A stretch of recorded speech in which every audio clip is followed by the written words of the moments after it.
নমস্কার, কেমন আছেন সবাই? এলিয়ার গৃহকোণের আরও একটি নতুন ভিডিওতে আপনাদের সবাইকে স্বাগত। শীতের বিকালবেলা না, বাচ্চাগুলো আবদার করছিল একটু বড়া খাবে, চপ খাবে। তাই আমি ভাবলাম বাইরের থেকে আর কেন আনবো, বাড়িতেই বানিয়ে দিই। বাঁধাকপি ছিল বাড়িতে, ভাবলাম বাঁধাকপির পকোড়া বানাই। তো বাঁধাকপি নিয়েছি একটু কুচি করে, আর ওদিকে নিয়েছি পেঁয়াজ, একটু বেসন আর একটু চালের গুঁড়ো, আর একটু দিলাম কালো জিরে, একটু হলুদ, নুন, আর সামান্য একটু কাশ্মীরি রেড চিলি পাউডার আর ধনেপাতা। লঙ্কাটা আমি এখানে স্কিপ করে গেছি, ওই যে বললাম বাচ্চারা আবদার করেছে তাই ওদের জন্য বানাচ্ছি। আপনারা চাইলে এখানে আপনাদের টেস্ট অনুযায়ী ঝাল আর নুনটা ব্যবহার করবেন। তো এটাকে ভালো করে কিন্তু এবার মাখিয়ে নেব।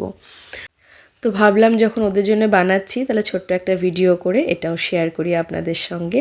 আমার বাঁধাকপির পকোড়ার রেসিপিটা খুবই সাধারণ, খুবই সিম্পলভাবে করছি, কোনো কিছু দিইনি এর মধ্যে এক্সট্রা কোনো মশলা। আমরা সবাই বানাই, তাও আমি আমার রেসিপিটা আপনাদের সাথে শেয়ার করলাম। আশা করি আপনাদের ভালো লাগবে। আর যদি আমার ভিডিওটা ভালো লেগে থাকে তাহলে একটু লাইক করে যাবেন, কমেন্ট করে যাবেন। আপনাদের সুন্দর সুন্দর কমেন্ট না আমাকে আরও বেশি উৎসাহ করে, জানেন তো, নতুন নতুন সুন্দর সুন্দর ভিডিও বানাতে। আর আপনাদের এত সুন্দর সুন্দর কমেন্ট থাকে, সত্যি আমি সেটা পড়ে আপ্লুত হয়ে যাই, এত ভালোবাসা। তো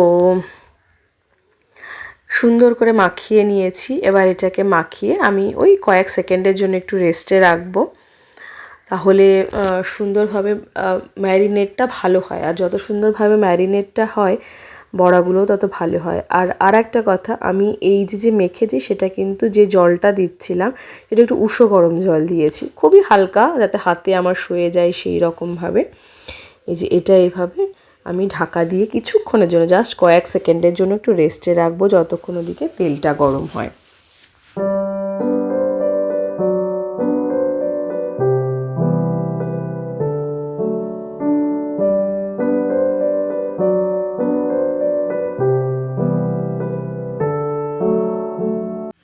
তেলটাও কিন্তু আমার গরম হয়ে গেছে। আর এই যে দেখুন, যেটা আমি ওই ব্যাটারটা রেখে দিয়েছিলাম সেইটা বাঁধাকপির আর কি ব্যাটারটা, এবার এক এক করে আমার মতো করেই আমি ওই গোল গোল করে ছাড়ছি। আপনারা চাইলে অন্যরকম শেপও দিতে পারেন। আমি একটু বড় বড় করে চ্যাপ্টা চ্যাপ্টা করেই শেপ দিচ্ছি, তাতে না ভেতরটাও সুন্দরভাবে হয়ে যাবে আর খেতেও বেশ ভালো লাগে। আর একটু মোটা মোটা করে দিলে ভেতরটা অনেক সময় কাঁচা কাঁচা থাকে, তো খেতে অতটা ভালো লাগে না ভেতরটা যদি ভালো করে ভাজা না হয়। তো গ্যাসের ফ্লেম এখন কিন্তু একদম হাই ফ্লেমে রয়েছে। এরপর বাঁধাকপির ব্যাটারটা সবটা আমি এখানে দিয়ে দিয়েছি। এবার এটাকে গ্যাসের ফ্লেমটা কম দিয়ে ভালো করে কিন্তু আমি নিচের পিঠটা যখন আমার হয়ে গেছে তারপর হালকা হাতে কিন্তু আমি উল্টে নিচ্ছি। দেখুন নিচের পাশটা ভালো মতো হালকা গোল্ডেন ব্রাউন হয়ে গেছে আর কি। তো বাইন্ডিংটাও ভালো হয়েছিল, যার জন্যে খুলে যাচ্ছে না। আর নিচের পাশটাও ভালো মতো কিন্তু হয়ে গেছে, না হলে কিন্তু খুলে যায়। বাইন্ডিংটা ভালো না হলে অথবা বড়ার একটা সাইড ভালো করে ভাজা না হওয়ার আগেই যদি আমরা উল্টাতে যাই তাহলে কিন্তু অনেক সময় বড়াগুলো ভেঙে যায়, খুলে যায়, তো ভালো মতো হয় না। তো সেই জন্য একটা পাশ ভালো করে হয়ে যাওয়ার পর আমি হালকা হাতে আর একটা পাশও উল্টে দিয়েছি। গ্যাসের ফ্লেম এখন একদম লো রয়েছে। এবার আমি এই পাশটাও সুন্দর করে কিন্তু ভেজে নেব। তো দুটো পাশই কিন্তু ভালো মতো গোল্ডেন ব্রাউন করে ভেজে নেব। আমার উল্টো দিকটাও হয়ে গেছে বলে আবার আমি উল্টে পাল্টে ধীরে ধীরে ভেজে নিচ্ছি। খুব সুন্দর একটা কালার এসছে দেখুন, গোল্ডেন ব্রাউন।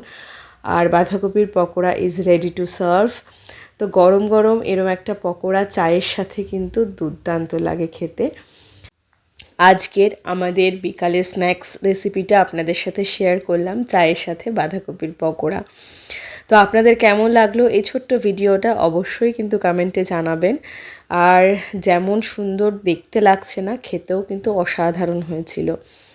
তো আজ এই অবধি, আবার দেখা হবে অন্য কোনো দিন অন্য কোনো ভিডিওতে। ততক্ষণ পর্যন্ত আপনারা সবাই ভালো থাকবেন, সুস্থ থাকবেন, আনন্দে থাকবেন আর আমার পাশে থাকবেন একটু ভালোবেসে। নতুন যে বন্ধুরা এখনও আমার ভিডিওটা সাবস্ক্রাইব করেননি অথচ ভিডিও দেখছেন, তারা প্লিজ ছোট্ট করে একটু সাবস্ক্রাইব করে আমার পাশে থেকে যাবেন।